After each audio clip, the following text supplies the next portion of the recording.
नमस्कार दोस्तों, मैं हूं जॉर्ज सोरोस और 16 सितंबर 1992 वह दिन था जब मैंने पूरी दुनिया के सबसे ताकतवर फाइनेंशियल इंस्टीट्यूशंस में से एक बैंक ऑफ इंग्लैंड के खिलाफ ट्रेड लिया। हाँ, एक ट्रेडर पूरे देश के खिलाफ खड़ा था। सुनने में पागलपन लगता है ना? लेकिन उससे भी ज्यादा पागल बात यह थी कि मैंने सिर्फ ट्रेड नहीं लिया था, मैंने अरबों डॉलर का दाम लगाया था। क्यों? क्योंकि मुझे दिखाई दे रहा था कि ब्रिटिश पाउंड कमजोर हो चुका है। सिस्टम बाहर से मजबूत दिख रहा था लेकिन अंदर से टूट रहा था। बैंक ऑफ इंग्लैंड उसे बचाने की कोशिश कर रहा था। एक्सपर्ट्स लोगों को भरोसा दिला रहे थे कि सब कुछ कंट्रोल में है, लेकिन मुझे पता था कि सच्चाई कुछ और है।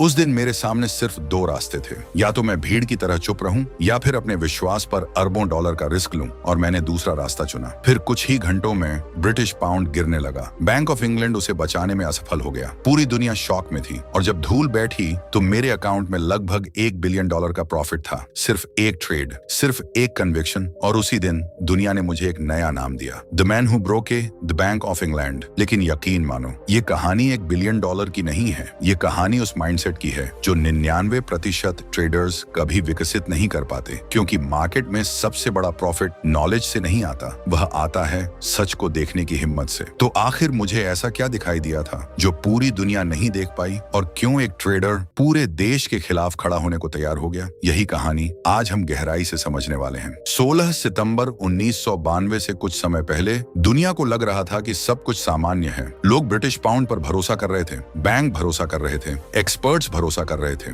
यहाँ तक कि बैंक ऑफ इंग्लैंड भी लोगों को यकीन दिला रहा था कि पाउंड सुरक्षित है। लेकिन मार्केट की सबसे बड़ी सच्चाई यह है, जो चीज बाहर से सबसे मजबूत दिखाई देती है, कई बार वही अंदर से सबसे कमजोर होती है। और यहीं से मेरी कहानी शुरू होती है। मैं चार्ट्स को सिर्फ प्राइस की तरह नहीं देखता था, मैं उन्हें एक कहानी की तरह देखता था। एक ऐसी कहानी जो लोगों की सोच, सरकारों की नीतियों और आर्थिक सच्चाइयों को दिखाती थी। उस समय ब्रिटेन एक ऐसी स्थिति में फंसा हुआ था जहां उसे यूरोपियन एक्सचेंज रेट मैकेनिज्म यानी ERM के नियमों का पालन करना पड़ रहा था। सरल भाषा में कहें तो ब्रिटिश पाउंड को एक निश्चित सीमा के अंदर मजबूत बनाए रखना जरूरी था। लेकिन समस्या यह थी कि मार्केट किसी नियम से नहीं चलता, मार्केट रियलिटी से चलता है। और रियलिटी यह थी कि ब्रिटेन की अर्थव्यवस्था कमजोर पड़ रही थी, इन्फ्लेशन एक समस्या बन चुकी थी, ग्रोथ धीमी हो रही थी और इंटरेस्ट रेट्स का दबाव बढ़ता जा रहा था। लेकिन फिर भी सरकार पाउंड को मजबूत दिखाने की कोशिश कर रही थी। यही वह जगह थी जहां ज्यादातर लोग धोखा खा गए। वे वही देख रहे थे जो उन्हें दिखाया जा रहा था, लेकिन मैं वह देखने की कोशिश कर रहा था जो छिपाया जा रहा था। याद रखना, मार्केट में सबसे बड़ा प्रॉफिट वही मिलता है जहां भीड़ देखने में असफल हो जाती है। मैंने एक सवाल पूछा, अगर ब्रिटिश इकोनॉमी कमजोर हो रही है तो पाउंड इतना मजबूत क्यों दिखाई दे रहा है? क्या यह वास्तव में मजबूत है या सिर्फ उसे मजबूत बनाए रखा जा रहा है? और जितना ज्यादा मैं रिसर्च करता गया उतना ही साफ होता गया कि पाउंड अपनी वास्तविक कीमत से ऊपर ट्रेड कर रहा था। ये एक गुब्बारे की तरह था, बाहर से बड़ा और मजबूत, लेकिन अंदर हवा से भरा हुआ, और हर गुब्बारे की तरह एक दिन इसे भी फटना था। समस्या यह नहीं थी कि कमजोरी मौजूद थी, समस्या यह थी कि दुनिया उस कमजोरी को स्वीकार नहीं करना चाहती थी। क्योंकि जब बहुत सारे लोग एक ही चीज पर विश्वास करने लगते हैं तो सच दिखाई देना बंद हो जाता है। यही क्राउड साइकोलॉजी है, और यही कारण है कि मार्केट बार बार लोगों को सरप्राइज करता है। उस समय बड़े बड़े इंस्टीट्यूशन सोच रहे थे कि बैंक ऑफ इंग्लैंड पाउंड को बचा लेगा, लेकिन मैं कुछ और सोच रहा था। मैं सोच रहा था कि क्या कोई भी सेंट्रल बैंक हमेशा मार्केट से जीत सकता है? क्या कोई सरकार हमेशा रियलिटी को रोक सकती है? क्या कोई सिस्टम हमेशा कमजोरियों को छिपा सकता है? मेरा जवाब था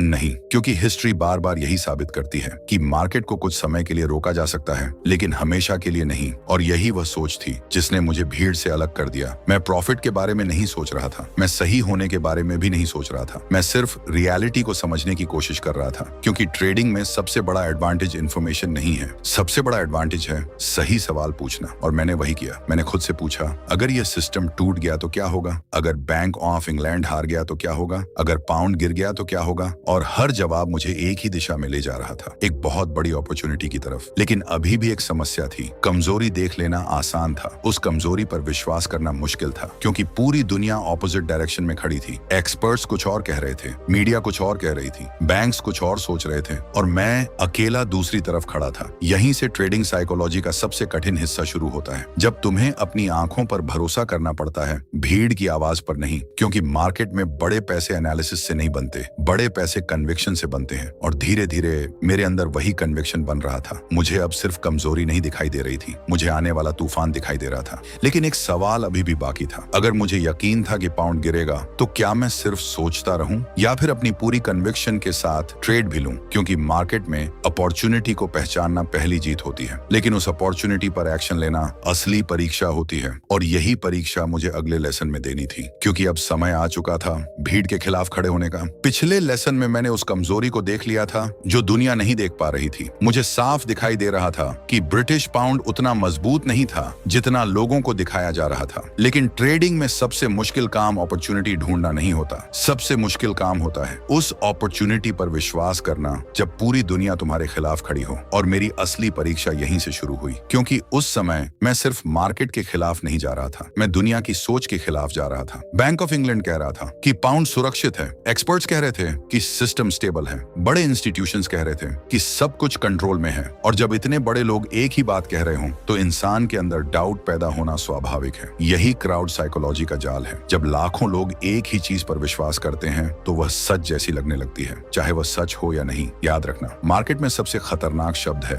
सब लोग यही कर रहे हैं, क्योंकि इतिहास गवाह है कि सबसे बड़े प्रॉफिट्स हमेशा भीड़ के साथ चलने वालों ने नहीं कमाए। सबसे बड़े प्रॉफिट्स उन लोगों ने कमाए जिन्होंने भीड़ से अलग सोचने की हिम्मत की। लेकिन अलग सोचना आसान नहीं होता, क्योंकि इंसान पैदा ही ऐसा हुआ है जो समूह के साथ सुरक्षित महसूस करता है। अगर 1000 लोग एक दिशा में भाग रहे हों तो हमारा दिमाग भी उसी दिशा में भागना चाहता है। यही सर्वाइवल इंस्टिंक्ट है। लेकिन मार्केट में यही इंस्टिंक्ट कई बार सबसे बड़ा नुकसान बन जाती है। उस समय मेरे सामने भी यही संघर्ष था। हर तरफ एक ही कहानी सुनाई दे रही थी, पाउंड नहीं गिरेगा, बैंक ऑफ इंग्लैंड इसे बचा लेगा, इतनी बड़ी इकोनॉमी को कुछ नहीं होगा। और जितनी बार मैं यह बातें सुनता उतनी बार मैं खुद से एक सवाल पूछता, अगर सब लोग एक ही बात मान रहे हैं तो फिर प्रॉफिट कहाँ है? क्योंकि मार्केट में प्रॉफिट सर्टेनिटी से नहीं आता, प्रॉफिट अनसर्टेनिटी से आता है। जब कोई सच्चाई अभी भीड़ को दिखाई नहीं देती तभी सबसे बड़ा मौका पैदा होता है। और मुझे महसूस होने लगा था कि दुनिया एक इल्यूजन में जी रही है। लोग बैंक ऑफ इंग्लैंड की ताकत देख रहे थे, मैं उसकी सीमा देख रहा था। लोग सिस्टम को देख रहे थे, मैं सिस्टम के अंदर की कमजोरी देख रहा था। और यही अंतर एक ट्रेडर और भीड़ के बीच का अंतर होता है। लेकिन सच कहूं तो मैं भी इंसान था, मेरे अंदर भी डर था, क्योंकि अगर मैं गलत होता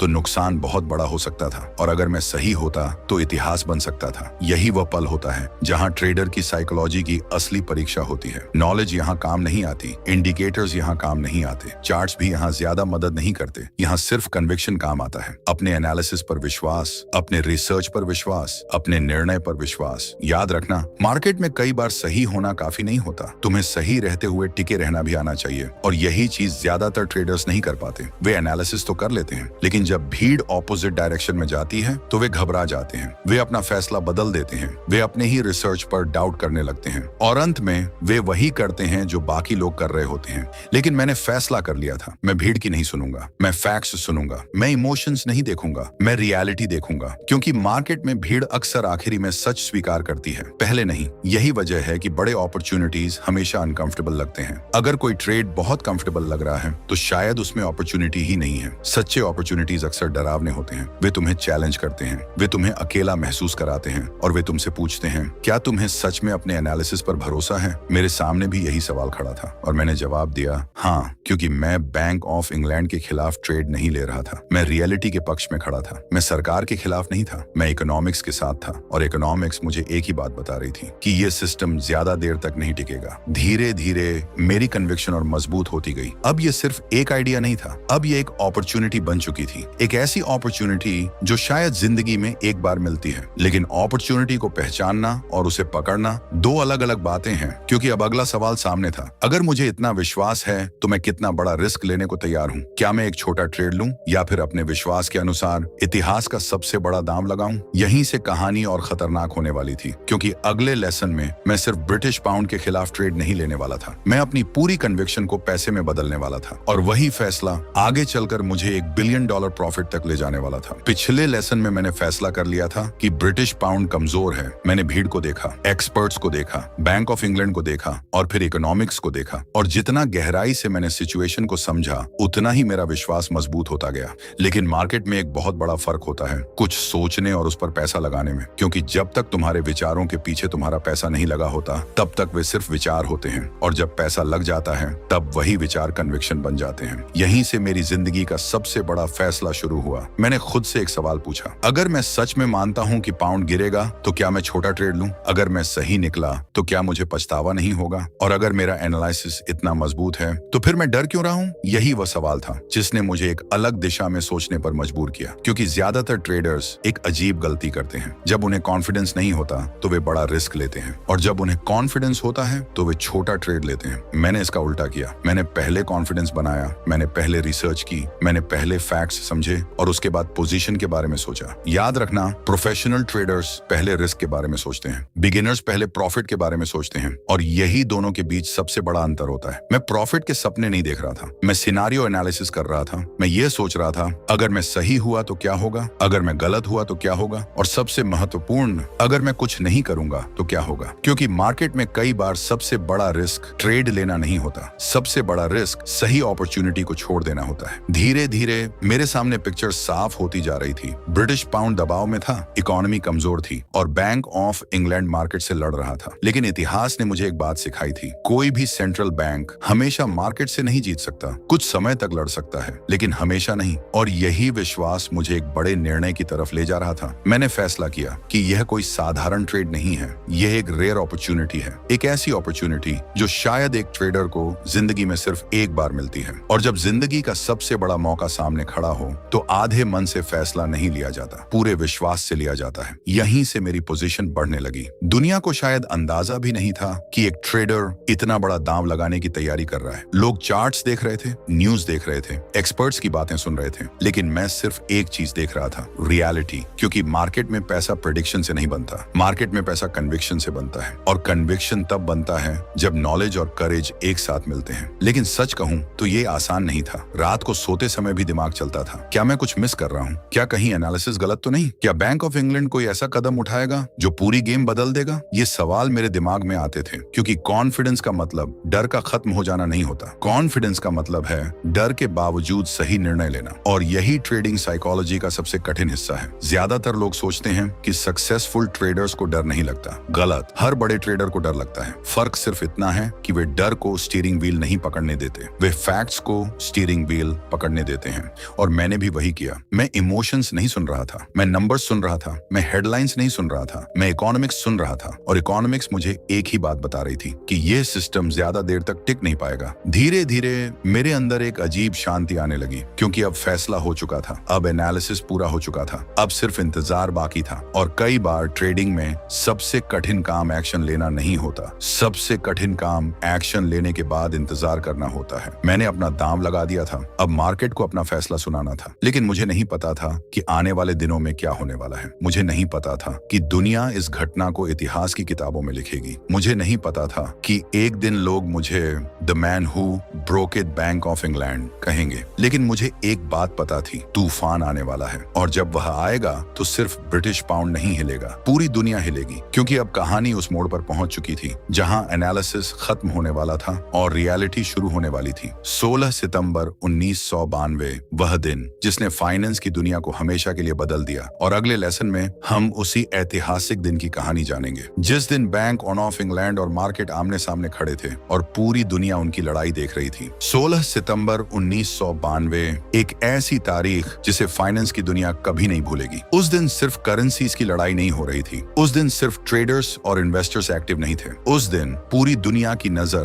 ब्रिटेन पर थी, और शायद किसी को अंदाजा नहीं था कि अगले कुछ घंटों में इतिहास लिखा जाने वाला है। कई महीनों से दबाव बढ़ रहा था, ब्रिटिश पाउंड कमजोर पड़ रहा था, लेकिन बैंक ऑफ इंग्लैंड उसे बचाने की पूरी कोशिश कर रहा था। सरकार लोगों को भरोसा दिला रही थी कि सब कुछ कंट्रोल में है। एक्सपर्ट्स अब भी उम्मीद कर रहे थे कि सिस्टम बच जाएगा, लेकिन मार्केट अब किसी की बात सुनने के मूड में नहीं था। याद रखना, मार्केट को लंबे समय तक धोखा नहीं दिया जा सकता। रियलिटी देर से जीत सकती है, लेकिन हारती कभी नहीं। और ब्लैक वेडनेसडे उसी रियलिटी का दिन था। उस सुबह जब दुनिया जाग रही थी, एक फाइनेंशियल वॉर शुरू हो चुकी थी। एक तरफ बैंक ऑफ इंग्लैंड था, दूसरी तरफ मार्केट। एक तरफ सरकार की ताकत थी, दूसरी तरफ इकोनॉमिक्स की ताकत। और इतिहास बार बार साबित कर चुका है कि जब पॉलिटिक्स और इकोनॉमिक्स आमने सामने खड़े होते हैं तो तो अंत में इकोनॉमिक्स जीतता है। उस दिन पाउंड पर भारी सेलिंग प्रेशर आने लगा। ट्रेडर्स लगातार पाउंड बेच रहे थे, इन्वेस्टर्स कॉन्फिडेंस खोने लगे थे और जितना ज्यादा प्रेशर बढ़ता गया उतना ही बैंक ऑफ इंग्लैंड परेशान होने लगा। लेकिन उन्होंने हार नहीं मानी। उन्होंने पहला बड़ा कदम उठाया, इंटरेस्ट रेट्स बढ़ा दिए गए। उम्मीद थी कि लोग पाउंड को फिर से खरीदना शुरू कर देंगे। उम्मीद थी कि कॉन्फिडेंस वापस आ जाएगा। उम्मीद थी कि मार्केट डर जाएगा। लेकिन मार्केट नहीं डरा, क्योंकि मार्केट इमोशंस पर नहीं चलता, मार्केट रियलिटी पर चलता है और रियलिटी अब सबके सामने आने लगी थी। इंटरेस्ट रेट्स बढ़ाने के बावजूद सेलिंग रुक नहीं रही थी। पाउंड लगातार दबाव में था। हर घंटे के साथ सिचुएशन और खराब होती जा रही थी। ये बिल्कुल उस बांध की तरह था जिसमें छोटी छोटी दरारें महीनों से बन रही थीं और अब पूरा बांध टूटने के कगार पर था। उस दिन बैंक ऑफ इंग्लैंड अरबों पाउंड खर्च कर रहा था। वे मार्केट से पाउंड खरीद रहे थे, उसे सपोर्ट देने की कोशिश कर रहे थे। लेकिन जितना ज्यादा वे खरीदते उतना ज्यादा मार्केट बेचता। ये एक ऐसी लड़ाई थी जिसमें एक तरफ अनलिमिटेड सेलर्स थे और दूसरी तरफ एक सेंट्रल बैंक। और धीरे धीरे ये साफ होने लगा कि बैंक ऑफ इंग्लैंड थक रहा है। उस समय फाइनेंशियल मार्केट्स में पैनिक फैलने लगा। न्यूज चैनल्स लगातार अपडेट्स दे रहे थे। ट्रेडर्स स्क्रीन से नजर नहीं हटा पा रहे थे। इन्वेस्टर्स समझ नहीं पा रहे थे कि आगे क्या होगा। और मैं शांत बैठकर यह सब देख रहा था, क्योंकि जिस सिनेरियो का मैंने महीनों पहले एनालिसिस किया था वह अब मेरी आंखों के सामने सच बन रहा था। लेकिन यकीन मानो, उस समय एक्साइटमेंट नहीं थी, उस समय सिर्फ फोकस था। क्योंकि प्रोफेशनल ट्रेडर्स प्रॉफिट के बारे में नहीं सोचते, वे एग्जीक्यूशन के बारे में सोचते हैं। और मैं भी वही कर रहा था। फिर दोपहर तक स्थिति और गंभीर हो गई। बैंक ऑफ इंग्लैंड ने एक और बड़ा फैसला लिया। इंटरेस्ट रेट्स को और बढ़ाने की घोषणा कर दी। ये एक डेस्परेट मूव था, एक आखिरी कोशिश, एक आखिरी लड़ाई, एक आखिरी उम्मीद। लेकिन मार्केट ने फिर भी विश्वास नहीं किया, क्योंकि जब कॉन्फिडेंस टूट जाता है तो सिर्फ अनाउंसमेंट्स काफी नहीं होती। और यही उस दिन हो रहा था। लोग अब प्रोमिसेस नहीं सुनना चाहते थे, वे रियलिटी देख रहे थे। और रियलिटी ये थी कि पाउंड कमजोर था। शाम होते होते वह पल आ गया, जिस पल ने इतिहास बदल दिया। ब्रिटिश गवर्नमेंट ने घोषणा कर दी कि पाउंड को ERM से बाहर निकाला जा रहा है। यानी लड़ाई खत्म हो चुकी थी। बैंक ऑफ इंग्लैंड हार चुका था, सिस्टम टूट चुका था और मार्केट जीत चुका था। कुछ घंटों में वह चीज हो गई जिसे महीनों तक रोकने की कोशिश की गई थी। ब्रिटिश पाउंड गिर गया, कॉन्फिडेंस टूट गया और पूरी दुनिया शॉक में चली गई। यही वह पल था जब लाखों लोगों को एहसास हुआ कि मार्केट को हमेशा कंट्रोल नहीं किया जा सकता। यही वह पल था जब दुनिया ने देखा कि एक सेंट्रल बैंक भी गलत हो सकता है। और यही वह पल था जिसने मेरी जिंदगी हमेशा के लिए बदल दी। क्योंकि जिस ट्रेड पर मैंने कन्विक्शन दिखाई थी वह अब इतिहास बन चुका था। लेकिन सबसे दिलचस्प बात यह थी कि यह जीत सिर्फ पैसे की नहीं थी, यह जीत एनालिसिस की थी, यह जीत पेशेंस की थी, यह जीत क्राउड साइकोलॉजी को समझने की थी और सबसे बढ़कर यह जीत रियलिटी को पहचानने की थी। क्योंकि जब पूरी दुनिया एक कहानी पर विश्वास कर रही थी, मैं फैक्ट्स पर विश्वास कर रहा था। जब लोग हेडलाइंस सुन रहे थे, मैं इकोनॉमिक्स सुन रहा था। और जब लोग सर्टेनिटी खोज रहे थे, मैं वीकनेस खोज रहा था। यही वजह है कि ब्लैक वेडनेसडे सिर्फ एक हिस्टोरिकल इवेंट नहीं है, ये ट्रेडिंग साइकोलॉजी का सबसे बड़ा लेसन है। ये सिखाता है कि मार्केट में भीड़ हमेशा सही नहीं होती, एक्सपर्ट्स हमेशा सही नहीं होते, गवर्नमेंट्स हमेशा सही नहीं होती, लेकिन रियलिटी आखिर में हमेशा जीतती है। और 16 सितंबर 1992 उसी जीत का दिन था। लेकिन कहानी अभी खत्म नहीं हुई थी, क्योंकि ब्लैक वेडनेसडे के बाद एक और सवाल पूरी दुनिया पूछ रही थी। अगर बैंक ऑफ इंग्लैंड हार गया तो सबसे बड़ा विनर कौन था? किसने इस कोलैप्स को पहले देखा? किसने उस पर विश्वास किया और किसने उससे अरबों डॉलर कमाए? यही वह हिस्सा है जो अगले लेसन को सबसे दिलचस्प बनाता है, क्योंकि अब हम उस पल की तरफ बढ़ रहे हैं जब एक ट्रेड लगभग $1 बिलियन प्रॉफिट में बदल गया। और उसी दिन दुनिया ने एक ट्रेडर को नया नाम दिया, the man who broke the bank of England. Black Wednesday खत्म हो चुका था, ब्रिटिश पाउंड गिर चुका था, बैंक ऑफ इंग्लैंड हार चुका था और पूरी दुनिया यह समझने की कोशिश कर रही थी कि आखिर अभी हुआ क्या है। लेकिन मेरे लिए यह कहानी उस दिन शुरू नहीं हुई थी, ये कहानी महीनों पहले शुरू हो चुकी थी। जब मैंने पहली बार पाउंड की कमजोरी को देखा था, जब मैंने भीड़ से अलग सोचना शुरू किया था, जब मैंने फैक्ट्स को इमोशन से ऊपर रखा था। और अब उस सोच का परिणाम मेरे सामने था। मार्केट ने अपना फैसला सुना दिया था और वह फैसला मेरे पक्ष में था। उस दिन मेरे फंड ने लगभग $1 बिलियन का प्रॉफिट कमाया। सिर्फ एक ट्रेड, सिर्फ एक कन्विक्शन, सिर्फ एक डिसीजन। जब यह खबर दुनिया तक तक पहुंची तो फाइनेंशियल वर्ल्ड में हलचल मच गई। लोग हैरान थे, एक्सपर्ट्स हैरान थे, मीडिया हैरान थी, क्योंकि ज्यादातर लोगों ने सिर्फ प्रॉफिट देखा, लेकिन उन्होंने उस प्रॉफिट के पीछे छिपे सालों के एक्सपीरियंस को नहीं देखा। उन्होंने उस प्रॉफिट के पीछे छिपी रिसर्च को नहीं देखा। उन्होंने उस प्रॉफिट के पीछे छिपी पेशेंस को नहीं देखा। याद रखना, दुनिया हमेशा रिजल्ट देखती है, प्रोसेस नहीं। लोग $1 बिलियन देखते हैं, लेकिन वे उन महीनों को नहीं देखते जब एनालिसिस किया गया था। वे उन रातों को नहीं देखते जब हर पॉसिबिलिटी को समझा गया था। वे उस प्रेशर को नहीं देखते जब पूरी दुनिया ऑपोजिट डायरेक्शन में खड़ी थी। और यही वजह है कि बड़े प्रॉफिट्स बाहर से आसान लगते हैं, लेकिन अंदर से वे डिसिप्लिन की कीमत पर बने होते हैं। उस दिन बहुत सारे ट्रेडर्स ने एक गलती की। उन्होंने सोचा जॉर्ज सोरोस लकी था, लेकिन मार्केट में लक कुछ समय के लिए मदद कर सकती है, इतिहास नहीं बना सकती। इतिहास हमेशा प्रिपरेशन बनाती है, और यह प्रॉफिट प्रिपरेशन का रिजल्ट था। मैंने सिर्फ पाउंड को गिरते हुए नहीं देखा था, मैंने पहले उसकी कमजोरी को समझा था, मैंने पहले क्राउड साइकोलॉजी को समझा था, मैंने पहले इकोनॉमिक्स को समझा था, और फिर ट्रेड लिया था। यही प्रोफेशनल थिंकिंग होती है। बिगिनर्स प्राइस देखते हैं, प्रोफेशनल्स रीजन देखते हैं, बिगिनर्स मूवमेंट देखते हैं, प्रोफेशनल्स कॉज देखते हैं, और जो इंसान कॉज को समझ लेता है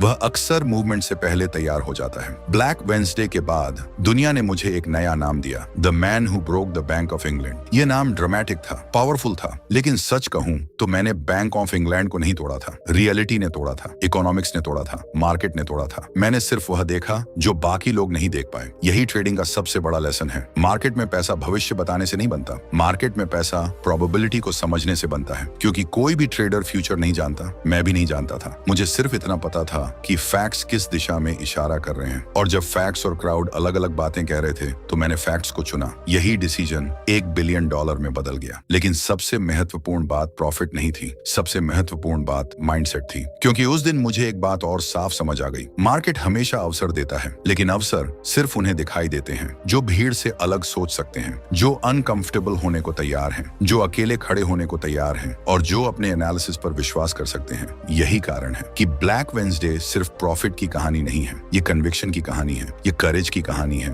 ये पेशेंस की कहानी है, और ये उस माइंडसेट की कहानी है जो ऑर्डिनरी ट्रेडर्स को एक्स्ट्राऑर्डिनरी रिजल्ट्स तक पहुंचाता है। लेकिन अब एक आखिरी सवाल बाकी था, क्या इस पूरी कहानी का सीक्रेट सिर्फ पाउंड था? क्या सीक्रेट सिर्फ एनालिसिस था? क्या सीक्रेट सिर्फ रिस्क लेना था? नहीं, इस कहानी का सबसे बड़ा सीक्रेट एक माइंडसेट था, एक ऐसी सोच जो आज भी 90% ट्रेडर्स में नहीं है। और अगले लेसन में हम उसी माइंडसेट को समझेंगे, वह माइंडसेट जिसने एक ट्रेडर को इतिहास का हिस्सा बना दिया, और वही माइंडसेट जो आज भी किसी ऑर्डिनरी ट्रेडर को एक्स्ट्राऑर्डिनरी बना सकता है। अब तक की कहानी में तुमने ब्रिटिश पाउंड की कमजोरी देखी, तुमने भीड़ को देखा, तुमने ब्लैक वेडनेसडे देखा, तुमने $1 बिलियन प्रॉफिट देखा। लेकिन अब मैं तुमसे एक सवाल पूछना चाहता हूं, अगर तुम्हें 1992 में वापस भेज दिया जाए और सारी जानकारी दे दी जाए, तो क्या तुम भी वही ट्रेड ले पाते? शायद नहीं। क्यों? क्योंकि इंफॉर्मेशन और एग्जीक्यूशन में बहुत बड़ा फर्क होता है, नॉलेज और कन्विक्शन में बहुत बड़ा फर्क होता है, और यही वह जगह है जहां ज्यादातर ट्रेडर्स हार जाते हैं। लोग सोचते हैं कि मेरी सफलता का कारण एनालिसिस था, लेकिन सच ये है कि एनालिसिस सिर्फ शुरुआत थी, असली कारण माइंडसेट था। क्योंकि मार्केट में अपॉर्चुनिटी पहचानना आसान है, उस अपॉर्चुनिटी पर विश्वास करना मुश्किल है, और उस विश्वास पर पैसा लगाना